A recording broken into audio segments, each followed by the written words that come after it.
yang belum sempat bergabung dengan kita pada minggu lalu, terima kasih sudah bergabung dengan Sepia, dan terima kasih untuk teman-teman yang sebelumnya telah bergabung juga dengan workshop Microbird pada minggu lalu. Baik, sebelum kita mulai ke acara yang utama, kita buka dengan berdoa terlebih dahulu. Berdoa dipersilahkan.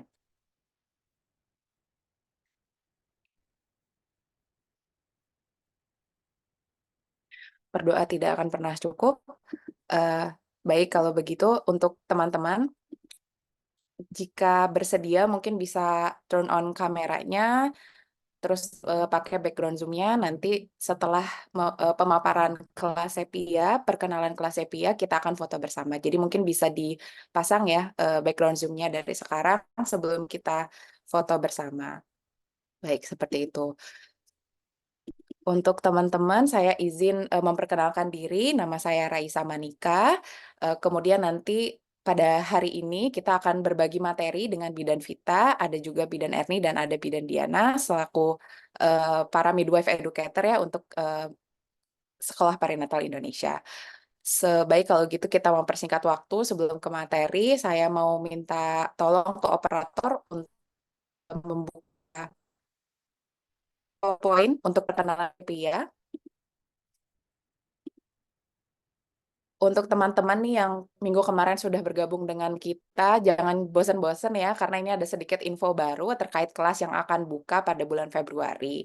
Untuk teman-teman yang baru bergabung, mari kita berkenalan apa itu Sekolah Perinatal Indonesia dan kenapa kok namanya mirip lagu Sheila on Seven gitu ya, Sepia gitu.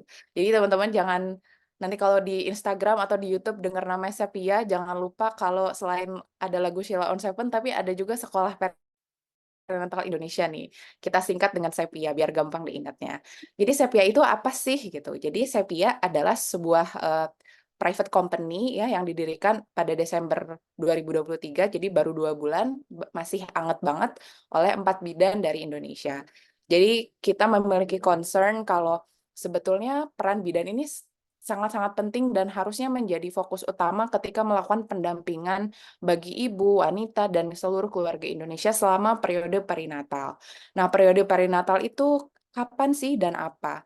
Jadi periode perinatal adalah periode selama hamil sampai 2 tahun setelah melahirkan. Nah, namun di sini selain periode hamil, melahirkan, menyusui, dan nifas, tapi kami juga berfokus pada kesehatan mental ibu, kesehatan fisik, prakonsepsi sebelum dari hamil. Jadi untuk teman-teman yang masih dalam masa pranikah atau masih bahkan belum sampai pranikah tapi sudah ingin memikirkan eh, kesehatannya kelak ketika berkeluarga, sudah cocok banget ikut Sekolah Perinatal Indonesia. Seperti itu. Next.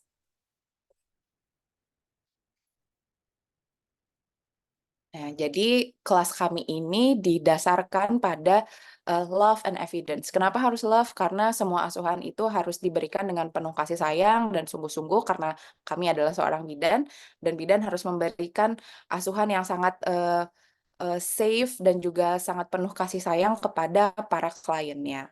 Dan kenapa harus evidence? Karena semua asuhan itu harus didasarkan pada bukti ilmiah terkini. Jadi bukan hanya diberikan secara, oh karena ini yang harusnya diberikan atau ini yang selalu diberikan, tapi harus ada bukti kenapa pasien membutuhkan itu, kenapa klien membutuhkan itu. Dan insya Allah teman-teman akan menemukan both love and evidence di Sekolah Perinatal Indonesia. Nah, ini logo kami. Di sini ada keluarga keluarga kecil ceritanya, dan ini adalah midwife educator yang nanti akan mendampingi teman-teman selama proses perinatal di Sekolah Perinatal Indonesia. Nah, kelasnya apa aja sih? Ada kelas mikrobiom, kelas kesehatan mental ibu dan bayi, kemudian kelas prakonsepsi, kelas kehamilan, persalinan, masa nifas, sampai nanti kelas MPASI dan tumbuh kembang. Jadi sangat-sangat komprehensif kelasnya. Dan teman-teman kalau pusing, apa bedanya sih kelas dan workshop gitu ya? Nah, kelas ini nanti akan terdiri dari beberapa sesi yang nanti akan kami jelaskan, dan workshop ini ya seperti ini. Jadi hanya satu pertemuan, satu sesi, dan sifatnya gratis gitu, hanya untuk memberikan topik-topik yang interesting untuk teman-teman, selain kelas yang utama yang nanti akan kami berikan. Selanjutnya, Nah, ini bisa di-follow Instagram kami, ada di LinkedIn juga, ada di Facebook, dan ada di YouTube. Nah, baik. Eh, Sebelum kita move ke Mbak Vita ya, bolehkah teman-teman mungkin turn on kamera dulu, lalu kita foto bersama ya untuk dokumentasi buat nanti di post di Instagram. Mungkin boleh saya kasih waktu 2 menit mungkin ya untuk teman-teman yang bersedia, boleh turn on kamera. Kemudian kalau sulit nggak bisa pakai background sound nggak apa-apa, asal terlihat mukanya aja mungkin ya. Nanti bisa dibantu oleh operator untuk eh, screenshot.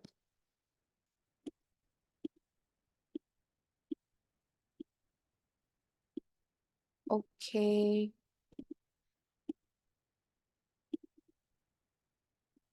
kayaknya kita bisa mulai di foto aja kali ya. Untuk ibu operator bisa dibantu mungkin aba-abanya dari saya. 1, 2, 3. Satu kali lagi. Oke. 1, 2, 3. Terima kasih teman-teman. Buat yang eh, ada halangan boleh turn off kamera lagi. Oh ya, sebelum saya mengalihkan ke Bidan Vita, nanti di akhir ada pengenalan kelas bersalin dan mikrobiom di bulan Februari. Jadi teman-teman diharapkan untuk stay sampai akhir begitu ya. Terima kasih buat teman-teman. Sebelum sebelumnya Mbak Vita apa sudah ada di ruangan? Ah, ya. Ya, halo Mbak Raisa. Halo, Bidan Vita. Eh, Jadi teman-teman bidan Vita ini adalah bidan klinisi yang saat ini bekerja di Rumah Sakit Suwandi, begitu ya Mbak Vita ya. Mbak Vita juga seorang koordinator di Ruang Bidan Indonesia. Mungkin teman-teman sudah lumayan familiar ya dengan organisasi Ruang Bidan Indonesia. Kemudian bidan Vita juga sering memiliki banyak sertifikat training, microbird dan gentle bird dan lain sebagainya. Jadi teman-teman nanti kalau ada yang ingin ditanyakan ke Bidan Vita selain terkait dengan oksitosin, tapi masih berkaitan, silahkan ditanyakan. Begitu ya Bidan Vita ya. Ya, siap. Ya. Baik, nanti Bidan Vita mungkin bisa berkenalan lebih lanjut mungkin ya di sesi pemaparan materi. Baik, kalau gitu waktu dan tempat saya persilahkan ke Bidan Vita. Oke, terima kasih Bidan Raisa. Bismillahirrahmanirrahim. Assalamualaikum warahmatullahi wabarakatuh. Selamat pagi teman-teman semuanya. Eh, Sebelumnya saya senang sekali ya di sini ya pesertanya eh, lumayan cukup banyak, 20 orang peserta ya. Nah, mungkin sambil kita kenalan terlebih dahulu ya, tadi sudah diperkenalkan sama Bidan Raisa. Saya adalah seorang bidan klinis ya, jadi nanti mungkin penyampaiannya lebih ke tentang teori-teori praktis seperti itu. Nah, mungkin karena ini ya apa ini awal, boleh teman-teman kita kenalan bareng, boleh dituliskan di kolom chat namanya dari teman-teman, asalnya dari mana, karena hari ini kita bahas tentang hormon cinta ya. Saya ingin tahu perasaan dari teman-teman hari ini, gimana kabar dari teman-teman, boleh apa namanya chat di kolom chat nama, kotanya dari mana, dan sekarang perasaan teman-teman gimana. Sambil menunggu teman-teman, saya izin untuk share screen terlebih dahulu ya.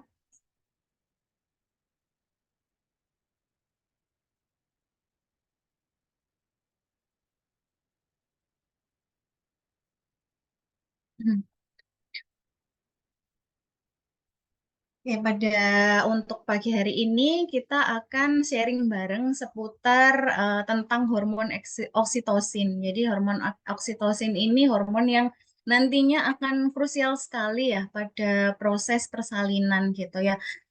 Nanti ya nantinya ini akan apa namanya berguna buat teman-teman dimanapun periode perinatal teman-teman, karena hormon ini adalah hormon yang spesifik pada perempuan seperti itu, yang apa namanya yang produksinya akan banyak diproduksi oleh perempuan seperti itu. Selanjutnya bagaimana sih sebuah proses persalinan itu terjadi ya. Saya akan sedikit membagikan videonya.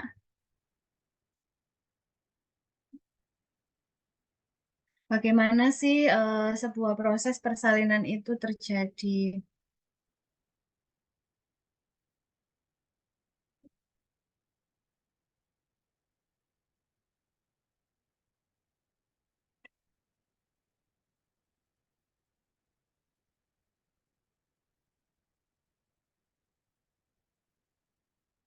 Nih, nanti bisa kita lihat ya.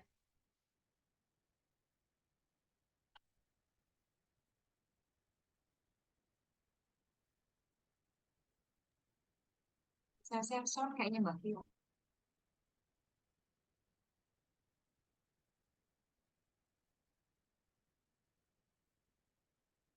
5 to 20 minutes, and lower back pain and cramping that doesn't go away. You may see a brownish or reddish mucus discharge, which could be the mucus plug at the opening of your cervix falling out. Your water may break, which can either be a large gush of fluid or a continuous trickle. If you experience any of these symptoms, contact your doctor or midwife to see if you should go to the hospital. At the beginning of stage 2 of labor, which can last from a few minutes to 3 hours, your cervix is fully dilated to 10 centimeters. And your baby's head has moved beyond the cervical opening into your birth canal. During this stage, you will begin to push your baby out. You may instinctively push when you feel the urge, or you may need coaching from your doctor, midwife, or labor nurse as to when to push and when to rest.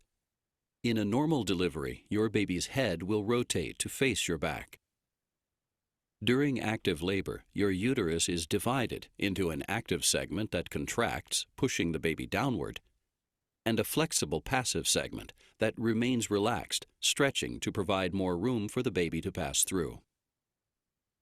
In some cases, when the top of your baby's head appears or crowns, your doctor may make a small cut called an episiotomy to enlarge the vaginal opening. Then you will continue pushing your baby out. As your baby's head passes through the birth canal, it molds into an elongated shape. An elongated head shape will resolve itself within a few days as the skull bones shift back into place. After your baby's head exits the birth canal, his or her head and shoulders will rotate to help the shoulders pass through the birth canal. Your baby's shoulders are delivered one after the other in order to fit through your pelvis. Once the shoulders emerge, the rest of your baby slides out easily. After your baby is born, his or her umbilical cord will be cut. In stage 3 of labor, which may last 5 to 30 minutes, mild contractions will help push the placenta out of the uterus. During this stage, you and your baby may begin bonding through skin-to-skin contact and breastfeeding.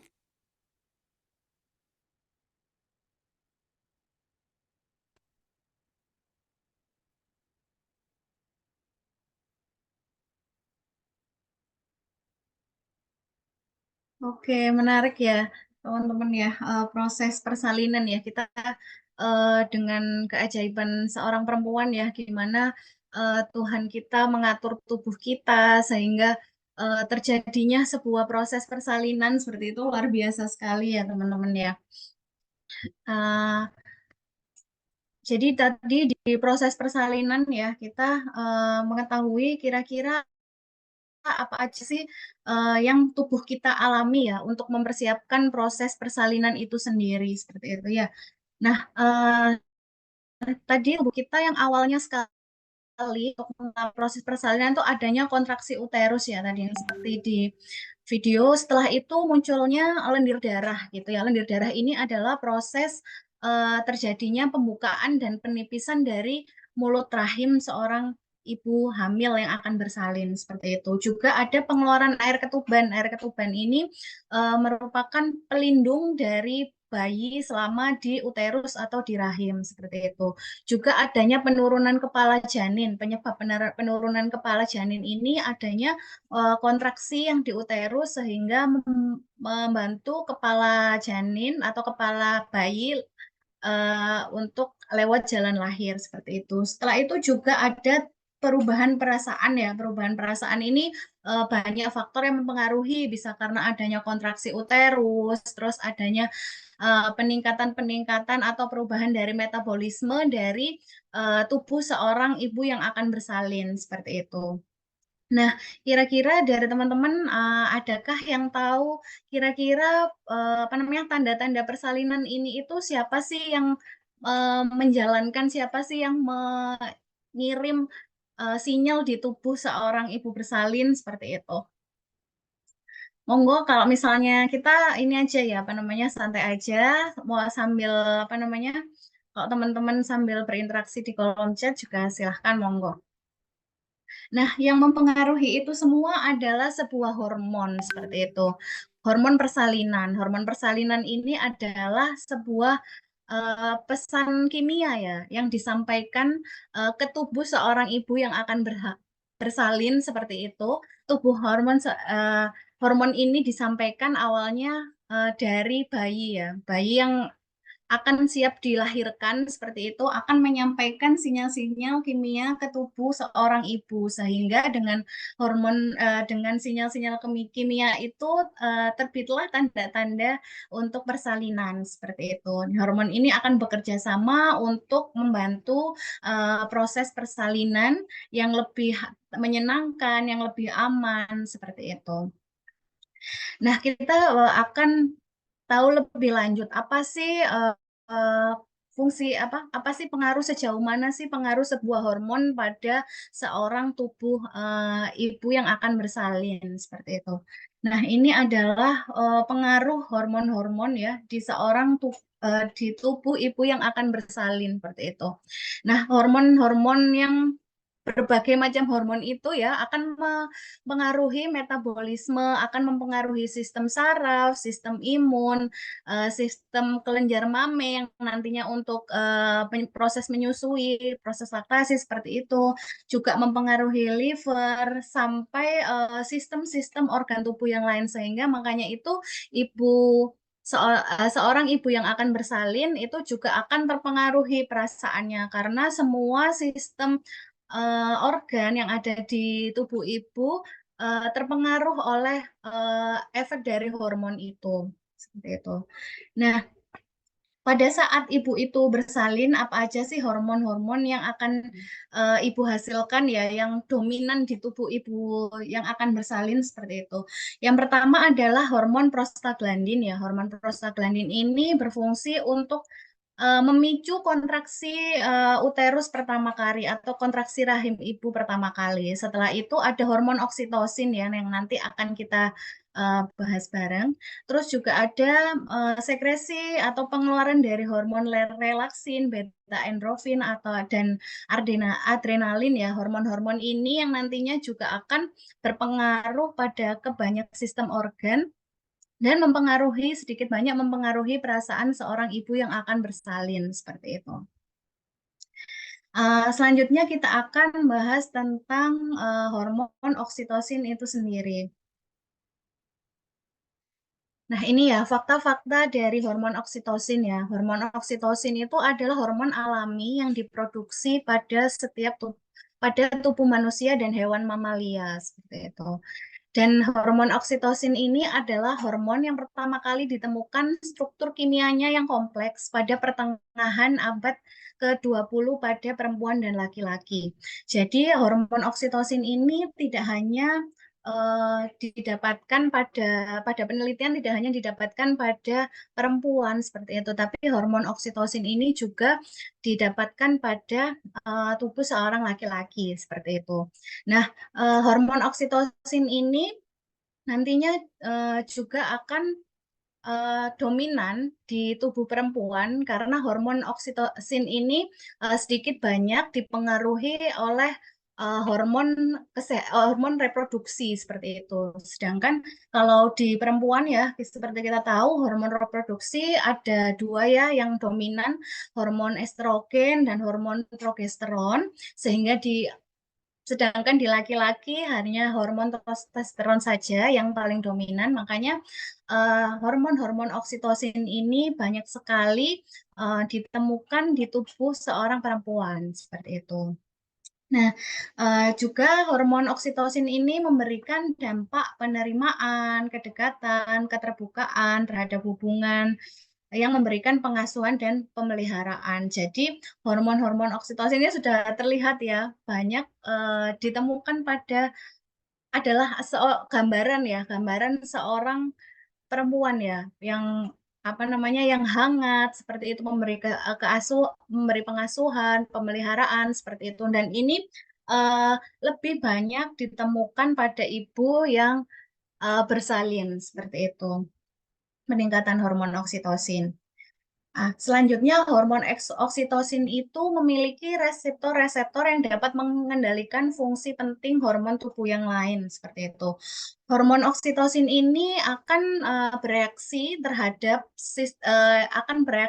sistem pembuluh darah ya, dan neurosistem dan sistem saraf seperti itu. Jadi makanya hormon-hormon oksitosin ini juga memiliki reseptor yang nantinya berfungsi mengendalikan hormon-hormon yang lain seperti itu. Contohnya di ibu yang bersalin seperti itu, hormon oksitosin ini juga mengendalikan hormon-hormon seperti relaksin, beta endorfin atau adrenalin seperti itu.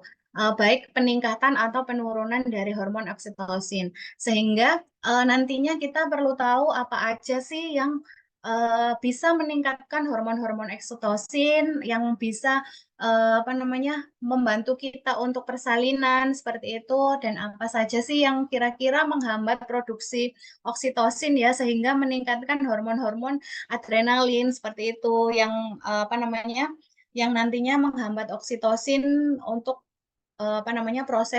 menghambat pada proses kontraksi uterus seperti itu, atau kontraksi rahim ibu. Ini ya, selanjutnya apa sih peran dari oksitosin pada proses persalinan seperti itu ya. Jadi hormon oksitosin ini tuh hormon yang diproduksi atau disekresikan atau dikeluarkan ya pada hipotalamus. Hipotalamus ini adalah salah satu bagian dari otak ya. Seperti itu. Selanjutnya hormon oksitosin ini akan berfungsi pada saat persalinan, itu akan berfungsi pada kontraksi uterus dan perkembangan proses persalinan seperti itu. Jadi biasanya seperti yang tadi ya, dia akan mempengaruhi sistem saraf sehingga dia akan merangsang hormon-hormon yang lain, yaitu hormon prostaglandin, hormon relaksin, hormon progesteron, dan sebagainya. Di mana fungsi-fungsi hormon prostaglandin ini ya gunanya untuk meningkatkan kontraksi uterus. Jadi kalau kita ya gambaran kalau uterusnya atau rahimnya semakin dia kontraksi, semakin memudahkan bayi itu untuk turun, kepala bayi itu turun dan akhirnya melewati jalan lahir gitu. Sehingga selanjutnya juga dia merangsang hormon relaksin seperti itu. Hormon relaksin ini hormon untuk menyenangkan, euforia dampaknya seperti itu. Sehingga ibu-ibu yang bersalin itu merasa kehamilan ini bukan sesuatu yang menakutkan, tapi kehamilan ini adalah sesuatu yang menyenangkan seperti itu. Selanjutnya juga dia merangsang juga hormon progesteron. Hormon-hormon progesteron ini mempercepat ya untuk penuaan plasenta, mempercepat atau melembutkan mulut rahim seperti itu, sehingga membantu kita proses persalinan. Jadi dahsyatnya ya hormon oksitosin ini yang sebagai pembantu, atau kalau misalnya kita pengendali gitu ya, hormon yang lain pada persalinan seperti itu. Selain itu juga dia akan setelah melahirkan ya atau pada saat perjalanan persalinan, hormon oksitosin itu juga nantinya berfungsi untuk merangsang kelenjar-kelenjar yang ada di payudara untuk mengeluarkan ASI-nya yang nantinya berfungsi untuk membantu ibu-ibu atau teman-teman sepia pada saat proses menyusui seperti itu. Jadi hormon oksitosin ini selama persalinan dan nifas itu memegang peranan penting ya dalam mengatur, mengendalikan proses persalinan yang aman serta menjamin kesehatan ibu dan anak ya. Jadi tentang kontraksi persalinan, tentang apa namanya keamanan kontraksi seperti itu, dan juga mensekresikan ASI pada saat masa nifas nanti.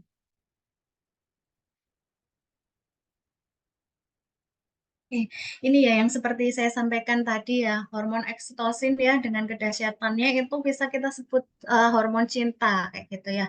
Jadi di masa persalinan ini hormon oksitosin ini yang paling banyak kita keluarkan ya, akan banyak kita sharingkan ke baik itu dari pasangan ke ibu bersalin, baik dari ibu bersalin ke bayinya nantinya semuanya akan mempengaruhi apa namanya proses pengeluaran dari hormon oksitosin itu sendiri. Nah, ini ya apa namanya benefit dari hormon oksitosin ya kita lebih rinci lagi. Nah, salah satunya yang tadi seperti sebelumnya mengontrol kontraksi ya. Jadi hormon oksitosin ini membantu apa namanya membantu pengeluaran hormon prostaglandin. Hormon prostaglandin ini juga untuk merangsang kontraksi pada uterus dengan adanya kontraksi akan mempercepat persalinannya seperti itu. Juga hormon oksitosin itu sebagai pain management gitu ya. Kalau misal pain management di sini maksudnya untuk memanajemen rasa nyeri ya. Pasti kalau kita kontraksi ya uterus kontraksi itu rasanya akan nyeri ya, akan lebih sakit karena dia dipaksa diperas untuk mengeluarkan uh, isinya atau bayinya seperti itu yang di dalam kandungan.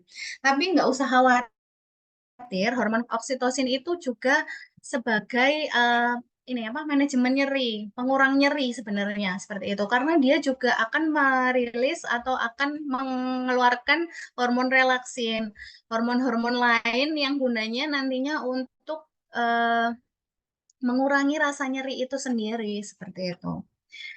Nah, selanjutnya tentang bonding ibu dan bayi ya. Ini setelah persalinan ya, nanti setelah ibu bersalin, biasanya bayi lahir, biasanya akan dilakukan IMD atau inisiasi menyusui dini. Di mana waktu inisiasi menyusui dini itu banyak hormon-hormon oksitosin yang dikeluarkan dari ibu ke bayinya. Nah, dengan hormon oksitosin itu, di penelitian juga banyak yang menyatakan bahwa hormon oksitosin itu nantinya akan berpengaruh terhadap tumbuh kembang seorang anak melalui bonding pertama kali ibu dengan bayinya, seperti itu. Terus selain itu, setelah bayi itu lahir, ada pengeluaran plasenta ya. Nah, jadi kita juga masih perlu nih adanya hormon oksitosin untuk membantu pengeluaran plasenta. Jadi setelah bayi itu lahir pasti ada pengeluaran ya. Pasti ada pembuluh darah yang terbuka yang untuk membantu pelepasan plasenta seperti itu. Nah, jadi di hormon oksitosin di pengeluaran hormon oksitosin itu akan membantu kontraksi dengan kontraksi itu pembuluh darah yang di rahim itu akan menyempit sehingga pengeluaran plasenta akan lebih cepat dan mencegah untuk perdarahan juga. Manfaat lain dari hormon oksitosin ya, juga yang seperti saya sampaikan tadi, hormon oksitosin itu berpengaruh sekali terhadap tumbuh kembang dan psikologi seorang anak gitu ya.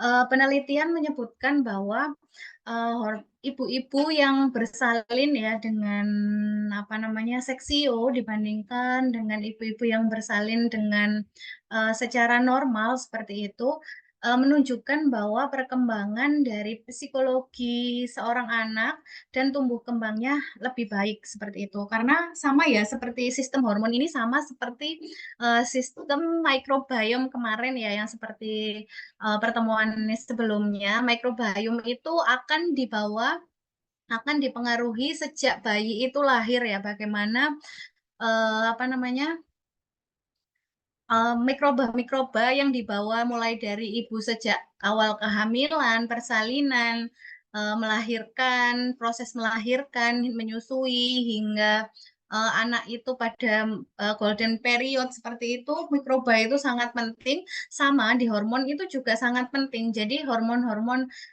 ibu yang ketika dia itu bersalin secara normal seperti itu, yang produksi oksitosinnya lebih banyak seperti itu akan membawa bonding atau membawa struktur-struktur genetika ke bayi yang dilahirkan seperti itu.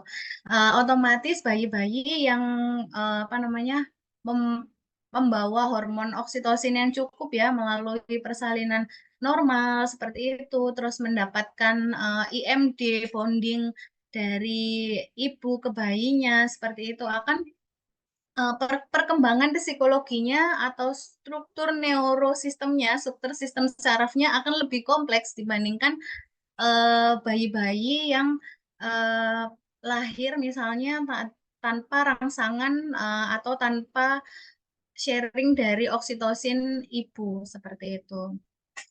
Selanjutnya juga dia akan berfungsi dampaknya juga akan meningkatkan imunitas pada ibu dan bayi ya. Seperti yang gambar sebelumnya tadi ya, di hormon-hormon persalinan itu banyak berdampak pada imunitas seorang ibu seperti itu ya. Jadi sama hormon oksitosin ini juga berdampak ke imunitas seorang ibu. Jika hormon oksitosin yang dilibatkan pada persalinan cukup banyak, dia akan juga merangsang sekresi uh, sekresi hormon-hormon yang mempengaruhi imunitas seperti itu, baik ibu maupun bayinya.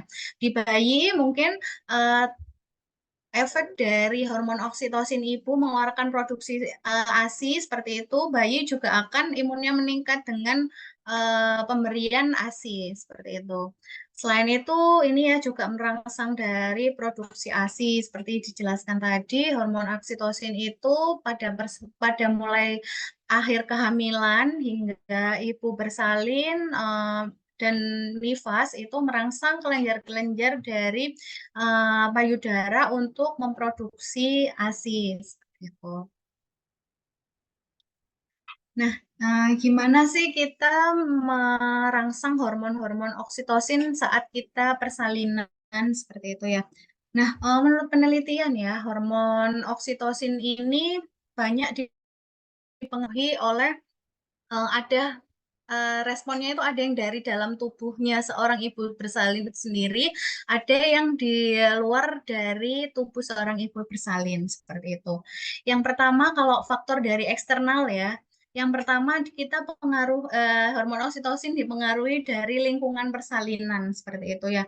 Lingkungan persalinan seperti apa sih yang membantu hormon oksitosin itu menyekresikan atau mengeluarkan lebih banyak seperti itu ya. Lingkungan yang nyaman seperti itu. Lingkungan yang nyaman, misalnya lingkungannya itu temaram. Terus di saat ibu bersalin itu menjauhi apa yang sekiranya bisa mengganggu perasaan ibu. Misalnya di apa namanya di dalam ruangan hanya ada orang-orang yang disukai ibu, maksudnya orang-orang yang dekat di ibu. Nah, orang-orang yang terdekat ibu itu bisa apa namanya membantu seorang ibu bersalin untuk menghasilkan hormon oksitosin, mengeluarkan hormon oksitosin yang lebih banyak. Misalnya ibu suka melahirkan mengurangi nyerinya atau melahirkannya dengan air seperti itu atau dekat air, itu bisa membantu ibu untuk menyekresikan hormon oksitosin lebih banyak. Terus lingkungan-lingkungan ibu suka, misalnya ibu suka dengan wangian yang harum, boleh ibu apa namanya di lingkungan di kamar bersalinnya ya, kalau ibu mau bersalin boleh diberi aromaterapi, boleh. Mau ibunya suka musik atau apa namanya instrumen yang menenangkan boleh di kamar bersalinnya, boleh dipasang instrumen yang menenangkan seperti itu. Jadi lingkungan persalinan ini sangat apa ya, mempengaruhi sekali ibu saat bersalin seperti itu. Karena tadi ya salah satu hormon oksitosin itu berpengaruh pada sistem saraf, nantinya akan berpengaruh pada perasaan seperti itu. Kalau ibunya sudah tidak menyukai lingkungan persalinannya seperti itu, dia akan menghambat pengeluaran hormon oksitosin itu sendiri seperti itu ya. Selanjutnya, ibu merasa didukung dan berdaya ya. Nah, hormon-hormon oksitosin ini juga akan dikeluarkan ketika ibu itu merasa nyaman, merasa hangat, seperti itu ya. Yang tadi ada sebelumnya dampak dari oksitosin itu ibu merasa nyaman, hangat, seperti itu. Jadi ketika ada uh, kehadiran pendampingan persalinan itu sebenarnya sangat dianjurkan sekali untuk mendukung ibu selama persalinan seperti itu. Nah, selanjutnya ibu melahirkan juga harus berdaya gitu ya teman-teman. Nantinya dengan apa mengikuti ini apa kelas workshop dari sekolah perinatal ini juga salah satu ikhtiar kita ya untuk memberdayakan diri kita untuk apa namanya sharing ilmu bersama. Kira-kira nanti persalinan apa sih mengenali diri kita, kira-kira saya itu sukanya apa. Terus nanti yang kalau misalnya waktu persalinan saya inginnya seperti apa. Seperti itu. Ini ya, persalinan apa yang kita inginkan seperti itu. Karena segala support system yang membantu kita, membuat kita nyaman, merasa didukung, seperti itu tuh bisa sangat mempengaruhi pengeluaran dari hormon oksitosin seperti itu. Selanjutnya kita harus percaya diri ya dalam menghadapi persalinan, kita harus percaya diri karena kita sudah tahu ilmunya, sudah tahu apa namanya, sudah tahu apa saja yang kita inginkan ya pada saat persalinan. Selanjutnya kita harus percaya diri. Dengan kita percaya diri seperti itu, kita akan apa ya, membuat persalinan kita lebih mudah dengan positif thinking seperti itu. Hormon-hormon oksitosin yang akan dihasilkan juga akan lebih banyak seperti itu. Nah, selanjutnya tadi ya kita sudah sharing tentang apa sih yang bisa meningkatkan oksitosin waktu bersalin. Selanjutnya apa sih yang akan menghambat hormon-hormon oksitosin seperti itu. Yang pertama tadi gangguan lingkungan ya, support system itu sangat penting sekali seperti itu. Terus selain itu prosedur tindakan ya. Prosedur tindakan ini misalnya ibu dengan persalinan ya, persalinan akan mempengaruhi rasa takut ya. Biasanya kalau ibu kurang pengetahuan ya tentang kita nantinya mau melahirkan seperti apa, kita tidak tahu ilmunya tentang proses melahirkan seperti apa, nantinya kita akan merasa ketakutan selama dengan prosedur tindakannya seperti itu. Nah, ketakutan ini biasanya nanti akan merangsang hormon adrenalin ya, nantinya meningkatkan tekanan darah seperti itu, sehingga jika tekanan darah meningkat, pembuluh darah akan menyempit sehingga akan mengganggu proses apa ya, proses sekresi dari atau proses penyaluran ya dari hormon oksitosin itu sendiri seperti itu. Selanjutnya juga perasaan nyeri yang berlebihan ya tadi. Hormon oksitosin dengan bantuan prostaglandin akan merangsang kontraksi ya, kontraksi otomatis akan ada perasaan nyeri seperti itu. Tapi kalau misalnya nyeri kita tidak bisa kita kendalikan atau perasaan nyeri itu secara berlebihan, itu juga akan menghambat proses pengeluaran dari hormon oksitosin. Jadi gimana sih kita nantinya akan belajar tentang sharing tentang manajemen nyeri gitu ya. Nanti mungkin di kelas childbirth ya, nanti uh, kita akan sharing bareng gimana kita mengatasi perasaan nyeri selama persalinan seperti itu. Nah, mungkin perasaan nyeri ini ya bisa kita apa namanya kurangi dengan kehadiran pendampingan persalinan seperti itu, atau mungkin bagaimana cara kita massage posisi persalinan seperti itu. Nah, ini dari intinya ya sebenarnya kalau misalnya bayi yang akan lahir itu pasti akan mengirim sinyal-sinyal ke tubuh seorang ibu kalau dia itu sudah siap untuk dilahirkan seperti itu. Nah, dengan sinyal itu tubuh ibu itu akan merilis hormon-hormon yang salah satunya oksitosin atau hormon cinta ya, seperti itu. Karena hormon ini spesifik biasanya banyak dihasilkan pada saat persalinan seperti itu. Nah, dengan adanya hormon-hormon tersebut, dengan adanya interaksi dari ibu dan bayi seperti itu, ibu dan bayi akan bekerja sama untuk melahirkan atau membawa bayi itu ke dunia seperti itu.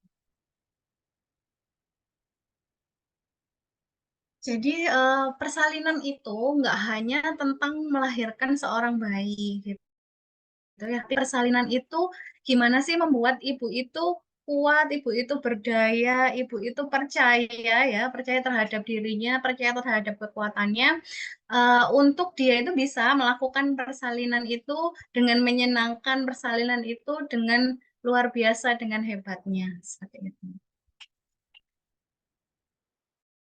Oke, nah dari saya uh, cukup seperti itu. Saya nanti kita akan tanya jawab lebih lanjut ya.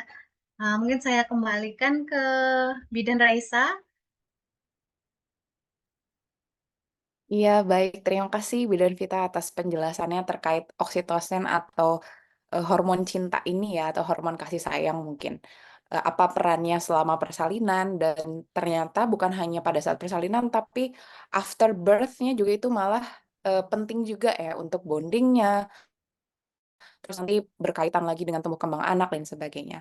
Mungkin yang bisa saya simpulkan sedikit, oksitosin itu sebetulnya sudah secara natural ada ya Mbak Vita ya.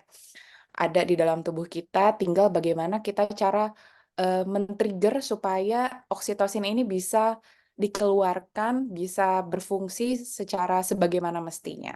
Nah, tentunya teman-teman harus memilih provider yang juga mendukung pengeluaran oksitosin secara maksimal. Begitu mungkin ya Bidan Vita ya. Gitu. Iya, Nah, buat teman-teman yang masih kurang, misal tadi materinya, penjelasannya, atau masih ada yang belum dimengerti, silakan sekarang waktunya tanya jawab dengan Bidan Vita. Saya beri kesempatan untuk 3 penanya dulu ya. Untuk yang belum bisa turn on kamera atau turn on microphone-nya, boleh chat di chat Zoom, di chat box pertanyaannya, atau boleh raise hand gitu. Kita tunggu 3 pertanyaan dulu ya, Bidan Vita ya.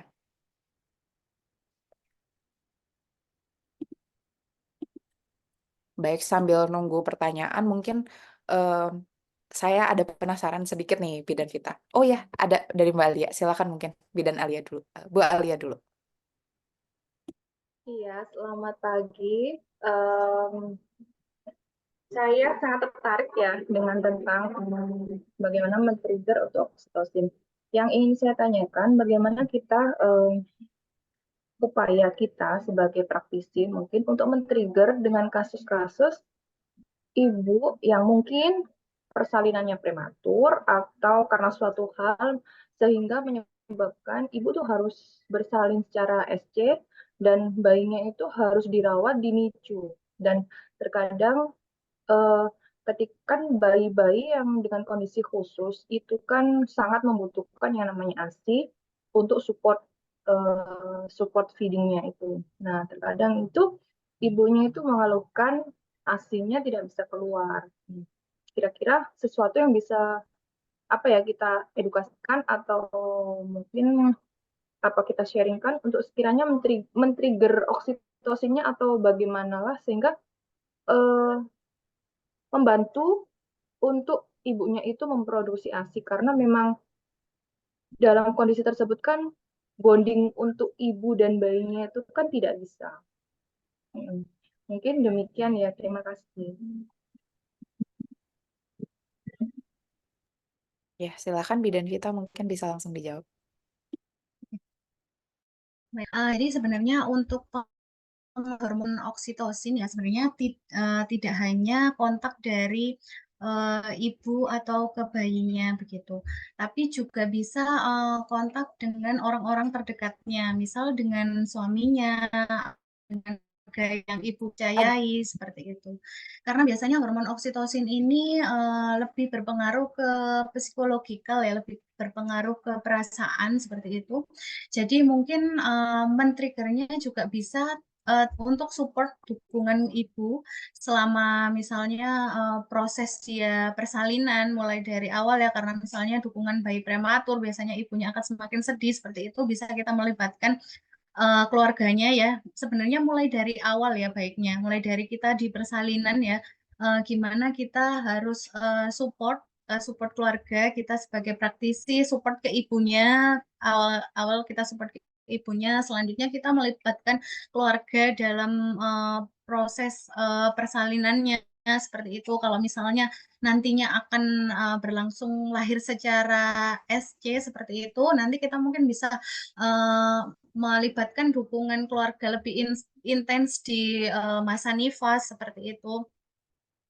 Nah, selain itu juga mungkin bisa kita untuk merangsang produksi ASI seperti itu kita bisa melakukan stimulasi-stimulasi yang lain seperti itu. Nah, kalau biasanya bisa kita lakukan pijat oksitosin seperti itu untuk membantu pengeluaran hormon produksi ASI seperti itu, ataupun juga kita bisa ini ya Mbak, waktu misalnya ketika ibunya dalam masa sesar gitu, kita melibatkan ayahnya sebagai bonding gitu. Jadi ayahnya yang kita arahkan untuk lebih sering mengunjungi bayinya seperti itu, atau lebih sering berinteraksi seperti itu. Kalau misalnya di rumah sakit seperti itu.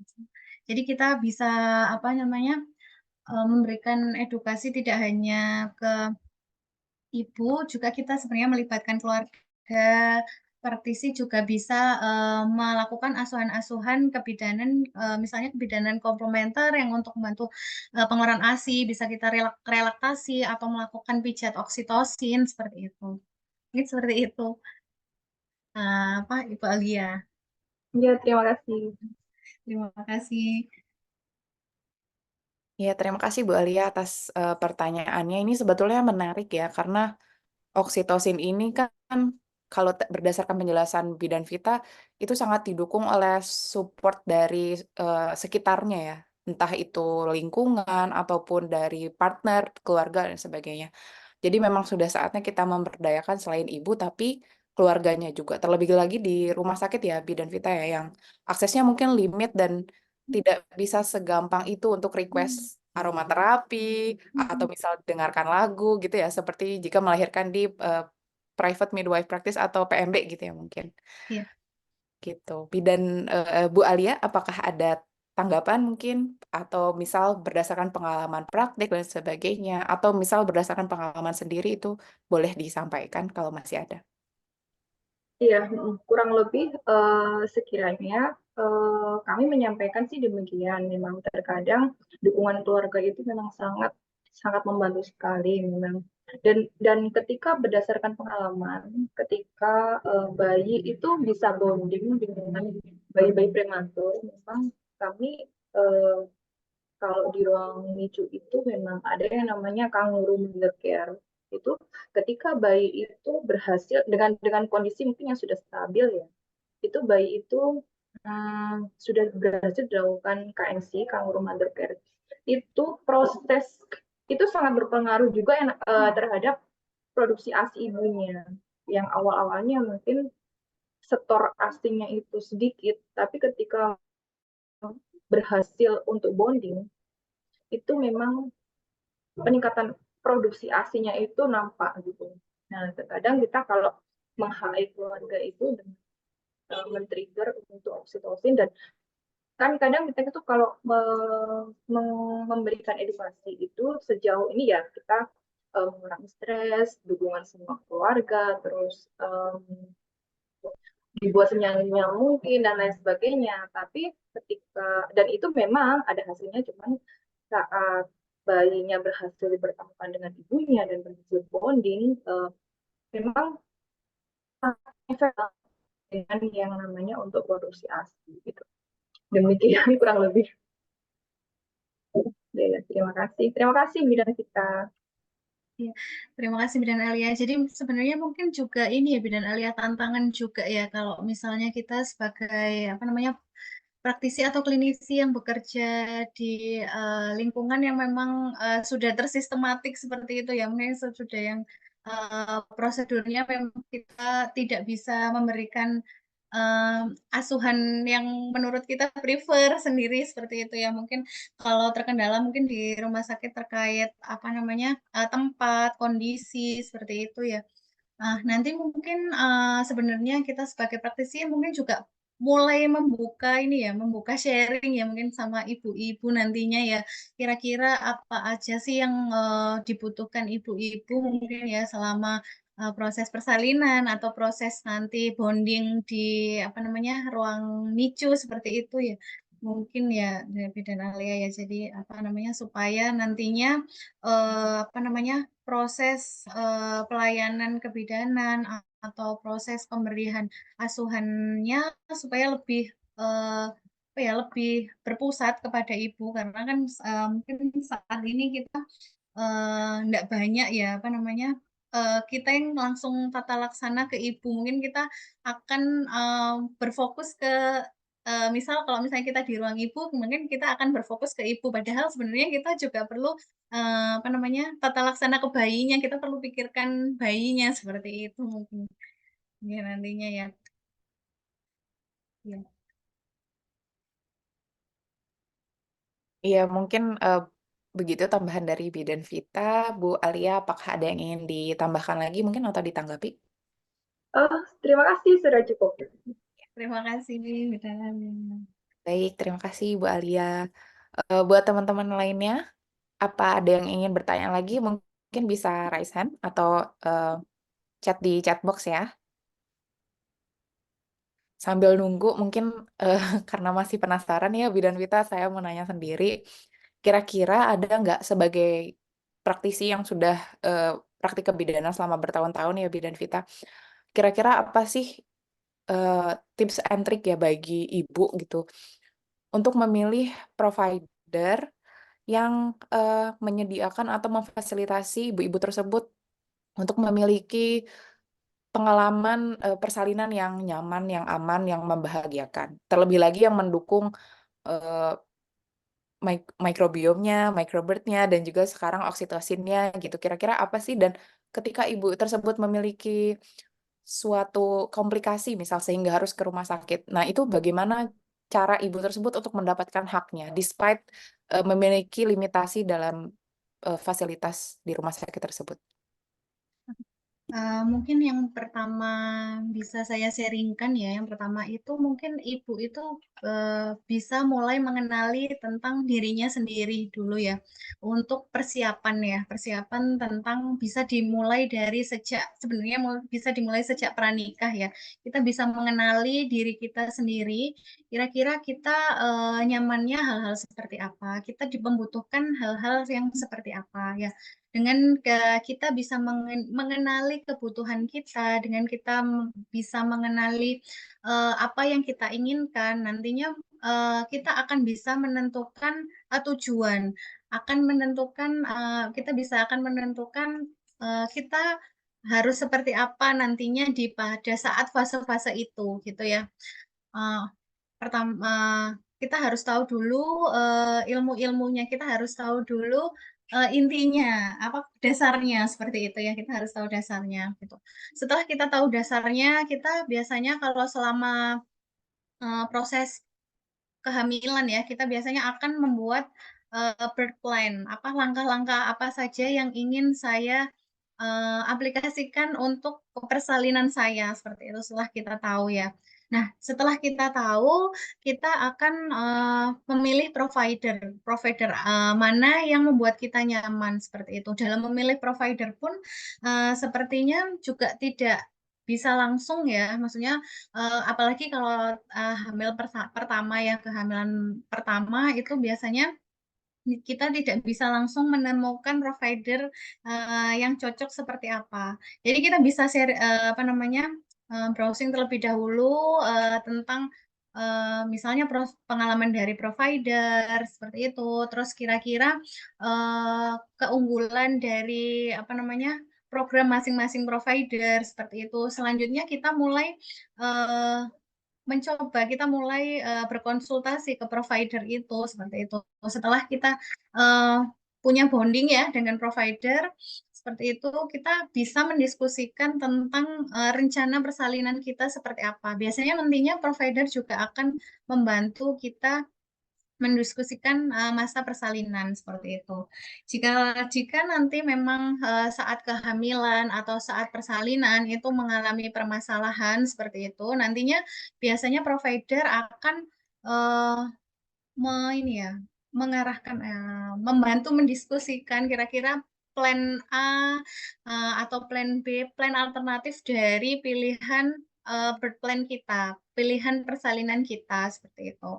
Nah, nantinya setelah itu kalau misalnya ada kegawat daruratan ya, kita biasanya akan dirujuk ke fasilitas sekunder gitu ya. Nanti di fasilitas sekunder itu kita juga boleh sebenarnya di vaskes sekunder itu membuka untuk sharing kalau misalnya dari pasien-pasien akan bertanya seperti itu. Nah, di situ kita bisa menanyakan semuanya ya yang menjadi kendala ya di ibu-ibu di Indonesia ini ya sebenarnya ini ya kurang apa ya malu atau mungkin takut ya untuk apa namanya mengutarakan perasaannya terhadap provider gitu ya. Jadinya provider pun akan nantinya ya cuma akan memilihkan ini yang terbaik pada ibu. Sebenarnya padahal ibu itu punya kesempatan untuk berdiskusi tentang apa yang terbaik untuk dirinya seperti itu. Nah, kalau misalnya memang menghendaki seperti itu, biasanya nanti provider akan mengarahkan untuk birth plan seperti itu. Nah, jadi sebenarnya sekarang apa namanya di fasilitas sekunder ya itu sudah mulai banyak yang membuka pelayanan-pelayanan kebidanan komplementer yang membantu ibu dalam merasa nyaman dan aman selama persalinan. Misalnya kalau dulu ya mungkin di rumah sakit tidak ada apa namanya pendampingan persalinan ya. Jadi ibu-ibu itu sendiri di kamar bersalin, sedih, sakit sendiri. Sekarang sudah banyak rumah sakit yang memberikan akses untuk pendampingan persalinan seperti itu. Juga ada yang rumah sakit yang mulai ada fasilitas tentang prenatal yoga atau yoga pada saat persalinan seperti itu. Nah, di yoga itu, di meditasi, itu juga akan meredakan stres, meredakan nyeri selama persalinan, seperti itu. Mungkin jika apa namanya ibu bisa berdiskusi, mungkin bisa membawa aromaterapi seperti itu. Sebenarnya ada sekarang juga mulai ada rumah sakit yang memang private ya, maksudnya di kamar itu hanya satu orang atau dua orang seperti itu yang memungkinkan ibu untuk apa namanya memilih kenyamanan ibu sendiri seperti itu sebenarnya kurang lebih seperti itu benar. Terima kasih Bidan Vita. Jadi balik lagi ke birth plan ya Bidan Vita ya. Jadi kita harus mulai aware apa itu birth plan. Jadi birth plan ini adalah eh, rencana persalinan begitu ya Bidan Vita ya. Isinya ada pengen ditolong oleh siapa, di mana, nanti bisa berkembang menjadi eh, pengen didampingi oleh siapa, terus kira-kira kalau misal tempat fasilitas kesehatan yang mumpuni ya bisa misal ada jimbol misal atau ditemani oleh aromaterapi apa seperti itu ya Bidan Vita ya. Betul. Dan intinya juga mungkin setiap ibu itu harus berdaya ya. Apa namanya, punya kewenangan, punya hak atas dirinya itu sendiri gitu ya. Sehingga nantinya ibu itu selama proses persalinan itu lebih bisa menentukan apa sih yang sebenarnya terbaik buat dirinya gitu ya. Mungkin nanti bisa diskusi juga, kita sharing di dengan providernya, tapi intinya ibu itu, setiap perempuan itu harus berdaya untuk menentukan pilihannya sendiri seperti itu. Nah, mungkin ini gunanya juga ya, apa namanya, sekolah perinatal yang nantinya mungkin kita juga tujuannya untuk memberdayakan perempuan ya, Bu dan Reza, supaya nantinya bisa memenuhi hak-hak reproduksinya seperti itu. Setuju Bidan Vita. Jadi ini juga menarik ya terkait eh, kemampuan membuat keputusan sendiri gitu ya untuk ibu-ibu yang sedang dalam proses bereproduksi. Biasanya kan kita nunggu keputusan dari suami atau dari keluarga atau dari ibu atau dari ibu mertua. Kayaknya sudah saatnya kita punya plan A terlebih dahulu yang kita yakini itu benar eh, dari apa yang telah kita pelajari juga. Jadi nggak asal-asalan. Nah, selanjutnya mungkin baru kita tayangkan ke keluarga karena again kita yang tahu tubuh kita yang hamil, melahirkan, kita yang melewati periode yang memang menyenangkan tapi tidak dipungkiri juga sulit ya Bidan Vita ya. Jadi eh, betul sekali kita harus berdaya dan harus mengenal apa yang diri kita butuhkan. Nah, kemudian karena belum ada yang bertanya, ini ada pertanyaan dari Google Form ya Bidan Vita. Tapi sepertinya ibunya berhalangan hadir hari ini. Jadi pertanyaannya adalah katanya bagaimana cara meyakinkan diri sendiri kalau bayi itu pasti lahir sesuai waktunya.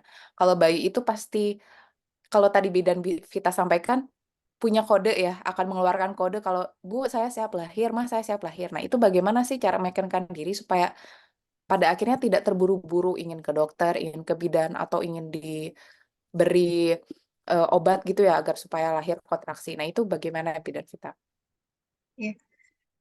Sebenarnya banyak ya, banyak apa namanya, yang bisa kita kenali di diri kita sendiri seperti itu ya. Selain yang seperti saya jelaskan tadi ya, kita harus tahu yang pertama tentang proses atau tanda-tanda kita mendekati masa persalinan seperti itu ya. Apa sih tanda-tanda mendekati persalinan ya? Mulai ada kontraksi, mulai ada pengeluaran lendir darah, nanti itu diakibatkan adanya pembukaan jalan lahir ya, pembukaan serviks dan penipisan seperti itu, mulai adanya pecahan ketuban atau mulai ada apa namanya, gangguan perasaan, sebenarnya itu adalah sinyal-sinyal ya di tubuh kita seperti itu. Nah, nanti kita akan kenali lebih lanjut kapan sih kita harus ke provider atau kapan sih kita masih menunggu seperti itu di rumah supaya kita nggak terlalu panik seperti itu. Nanti ada proses atau apa ya, stase-stase pada persalinan atau fase-fase pada persalinan. Kapan sih apa namanya? Biasanya kalau hisnya kontraksi dan teratur seperti itu, biasanya ibu sudah disarankan ke eh, provider atau kita sarankan ke dokter atau ke bidan biasanya gitu ya. Nah, terus juga ketika ada pengeluaran air ketuban seperti itu juga ya dianjurkan ibu untuk ke provider seperti itu. Nah, ketika kontraksi itu masih hilang, timbul seperti itu ya, kita mudahnya praktisnya ya kalau ini dalam 10 menit ya, biasanya kontraksi yang teratur itu dirasakan sebanyak atau 5 menit sekali ya, 10, 5 dalam 10 menit, kontraksinya 5 di tiap 1 menit sekali seperti itu. Itu bisa ibu ke provider seperti itu. Ketika kontraksinya hilang, timbul masih jarang-jarang, misal dalam 10 menit sekali atau 1 jam sekali, itu ibu nggak perlu panik, ibu bisa di rumah bonding dengan suaminya, bonding dengan keluarga untuk merilis atau mengeluarkan hormon-hormon oksitosinnya seperti itu.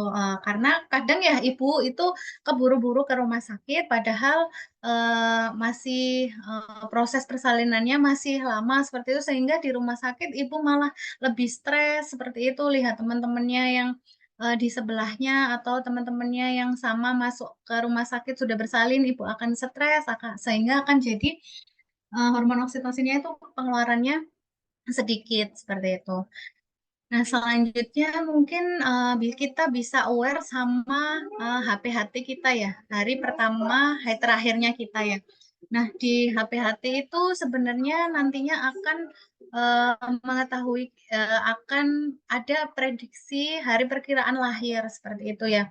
Nah, itu bisa jadi apa namanya, salah satu juga yang ini yang bisa kita ininya aware, kita waspadai seperti itu. Jadi kalau misalnya sudah HPL seperti itu ya, ketika terus belum ada tanda-tanda melahirkan seperti itu.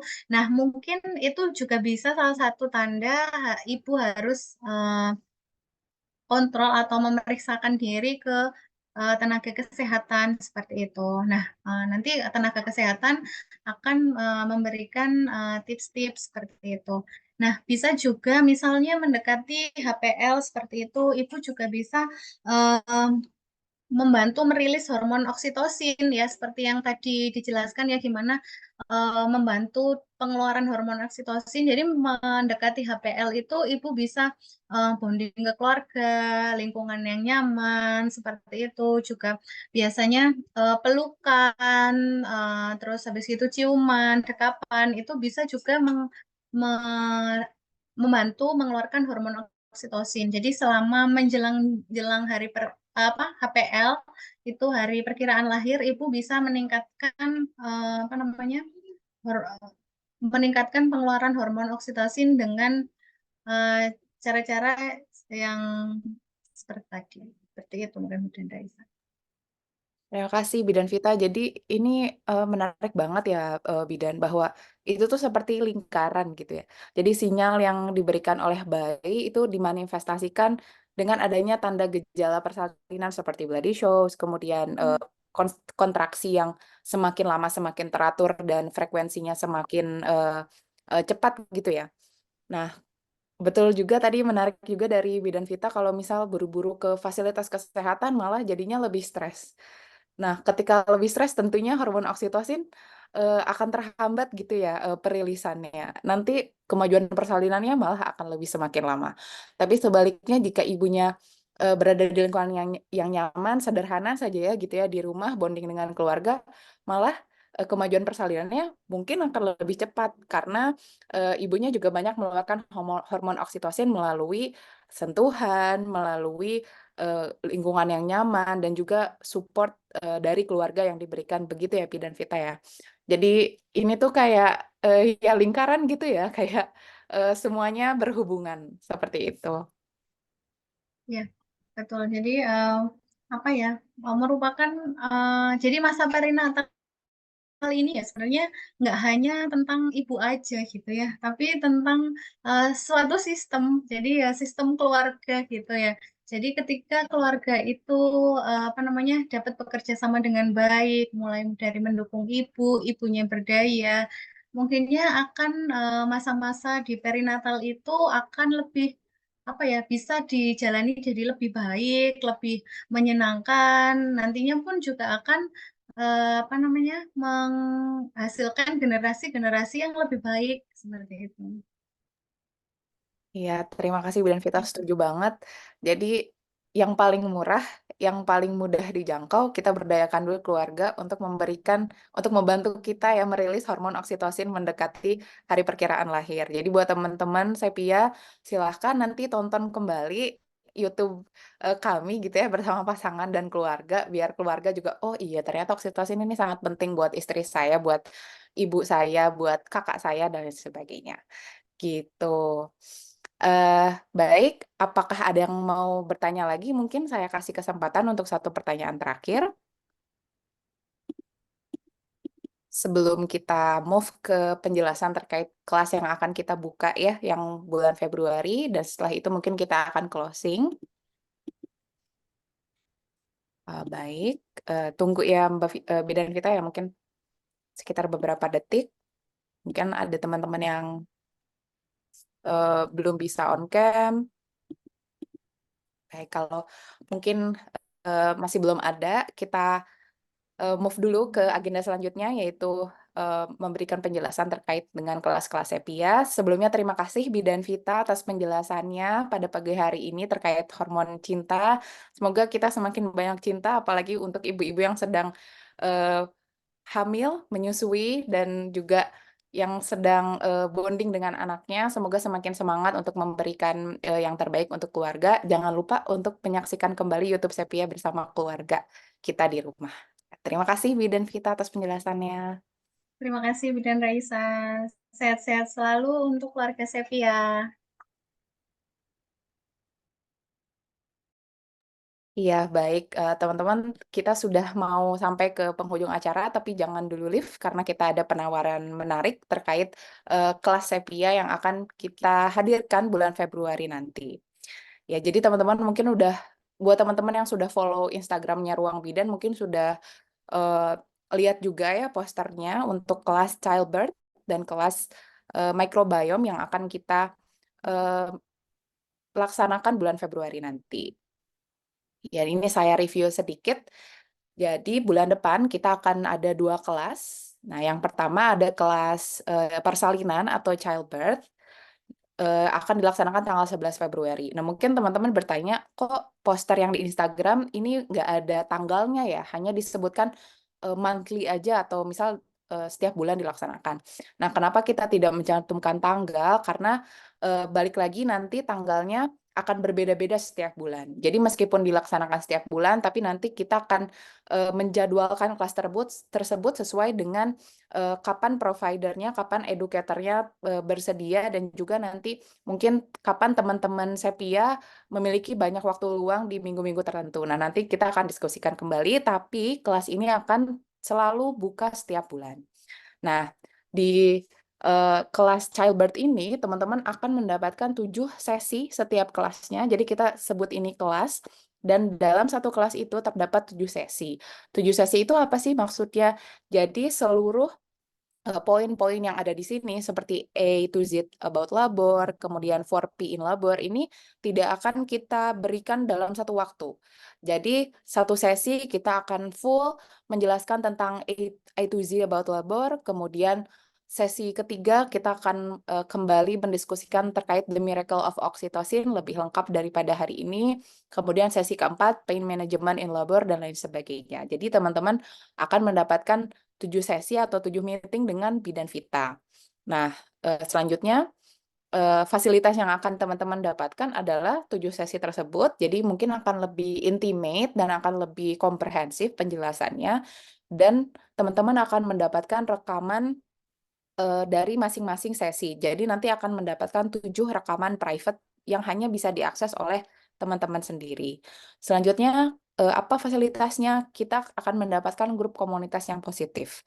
Jadi teman-teman nanti akan bergabung dengan teman-teman Sepia lainnya yang ikut turut mendaftar di kelas tersebut. Di dalamnya akan ada midwife educator dari Sepia, dan teman-teman bisa berkonsultasi terkait kekhawatiran atau keluhan yang teman-teman miliki sampai 1 minggu pasca kelas. Contohnya kelas dilaksanakan 11 Februari hingga let's say dalam 1 hari ada 7 sesi atau dalam 2 hari tersebut dilaksanakan 7 sesi, maka teman-teman bisa konsultasi sampai tanggal 19 atau tanggal 20 Februari di grup tersebut, seperti itu. Nah, kemudian di akhir setiap kelas, selain 7 sesi itu, nanti kita akan ada sesi refleksi. Tujuannya apa? Tujuannya untuk melihat kira-kira teman-teman ada yang berubah nggak dari segi pengetahuan atau dari segi skill, atau misal perusahaannya lebih bahagia, lebih merasa berdaya, atau masih ada kekhawatiran lain. Nah, itu kita akan ungkap di sesi refleksi. Kemudian ada special diskon juga untuk teman-teman. Jadi teman-teman, contohnya teman-teman yang sudah mengikuti workshop gratis, nanti akan ada penawaran menarik di akhir. Dan selanjutnya kita ada free workshop untuk alumni. Nah, free workshopnya seperti apa? Seperti yang kita laksanakan sekarang, kita akan punya free workshop setiap bulan, selain kelas berbayar. Nah, nanti kita akan tawarkan itu kepada para alumni yang telah mengikuti kelas-kelas dari Sepia. Baik, seperti itu. Nah, selanjutnya selain kelas Childbirth, ada kelas apa aja? Ada kelas microbiome di bulan Februari tanggal 24. Buat teman-teman yang sudah mengikuti kelas microbiome minggu lalu, itu ada beberapa yang komen di Dan Erni. Katanya materinya terlalu sedikit, kurang lama. Nah, solusinya adalah ikut kelas microbiome di tanggal 24 Februari nanti. Ini akan lebih lengkap, ini akan lebih jelas penjelasannya. Diawali dengan Introduction of Human Microbiome, kemudian sesi kedua microbiome di prakonsepsi dan pregnancy, selanjutnya vaginal birth dan cesarean section seperti apa microbiome-nya, berlanjut sampai early life of baby dan brain development. Jadi sangat-sangat komprehensif, dan teman-teman, penjelasan terkait microbiome ini masih sangat jarang ditawarkan ya di kelas-kelas ibu dan anak, padahal sebetulnya ini tuh manfaat yang paling gampang kita dapatkan di saat periode perinatal. Jadi buat teman-teman yang masih mikir-mikir perlu atau enggak, menurut saya sih gas aja daftar ya, karena kapan lagi kita akan berdiskusi secara langsung dengan provider yang mumpuni dan juga dengan teman-teman yang memiliki visi misi yang sama. Fasilitasnya sama, tapi untuk kelas microbiome ini kita hanya ada 5 sesi karena ada 5 materi juga, dan sisanya sama fasilitas yang akan didapatkan. Nah, buat teman-teman yang penasaran kira-kira berapa sih harganya? Jadi untuk investasi Childbirth ini adalah 140.000 untuk per kelas. Gitu. Di sini kami ada 7 sesi, jadi 140.000-nya itu untuk 7 sesi, dan untuk microbiome ini 150.000 per kelas, terbagi dari 5 sesi. Seperti itu. Nah, kemudian untuk teman-teman, khusus untuk teman-teman yang telah mengikuti workshop Sepia yang gratis selama sebulan, jika ingin registrasi, kami akan memberikan diskon selama sebanyak 10%. Begitu. Jadi teman-teman yang kemarin sudah sempat kontak personnya, silahkan menghubungi kembali, kemudian dibicarakan jika memang sudah mengikuti kelas workshop Sepia yang gratis ya, seperti itu. Barangkali dari kaminya lupa, teman-teman jangan suka ingatkan kalau saya sudah mengikuti workshop gratis, nanti akan kami mark gitu ya, kalau akan mendapatkan diskon, seperti itu. Buat teman-teman yang tertarik dan ingin tanya-tanya lebih terkait kelas yang dimiliki oleh Sepia, silakan kontak personnya yang sudah kami cantumkan di poster. Dan juga kelas kami bukan hanya ada 2 itu, nanti akan ada kelas kesehatan mental ibu dan anak, pranikah, dan masih banyak lagi. Tapi kami rilis sedikit-sedikit seperti hormon oksitosin gitu ya, Beda dan Vita ya. Jadi biar nggak kaget teman-teman, kita launch dulu sedikit-sedikit gitu. Baik, kalau kayak gitu mungkin sudah sampai penghujung acara. Karena tidak ada yang bertanya lagi, saya ucapkan terima kasih banyak buat teman-teman yang sudah antusias dan mengikuti kelas sampai akhir. Sampai bertemu di workshop dan kelas Sepia pada bulan Februari. Jangan lupa untuk memberikan informasi juga kepada teman-temannya bahwa di Indonesia sekarang sudah ada sekolah perinatal ya yang mau mendampingi selama periode perinatal. Baik, kalau gitu terima kasih untuk teman-teman. Selamat melanjutkan kegiatannya pada hari Minggu bersama keluarga. Semoga semuanya sehat dan lancar. Terima kasih, saya tutup. Assalamualaikum warahmatullahi wabarakatuh. Terima kasih teman-teman semua. Sampai bertemu di bulan Februari.